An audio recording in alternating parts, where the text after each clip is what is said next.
తమిళనాడు కాంచీపురంలోని శంకర మఠం ఉత్తరాధికారిగా అన్నవరానికి చెందిన సుబ్రహ్మణ్య గణేశ శర్మ ద్రవిడ బాధ్యతలు స్వీకరించారు.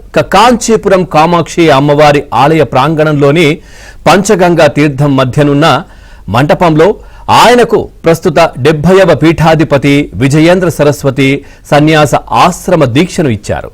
తర్వాత ఆలయ ప్రాంగణంలో ఉన్నటువంటి ఆదిశంకరుల సన్నిధి వద్ద గణేశ శర్మకు శ్రీ సత్య చంద్రశేఖరేంద్ర సరస్వతి స్వామిగా నామకరణం చేశారు.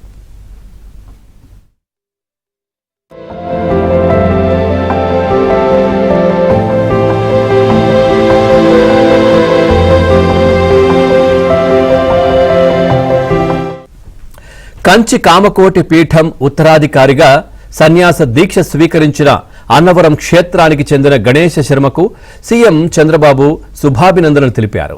గణేశ శర్మ కంచి పీఠానికి ఉత్తరాధికారిగా నియమితులు కావడం ఆనందదాయకమని మంత్రి లోకేష్ ఎక్స్లో పేర్కొన్నారు.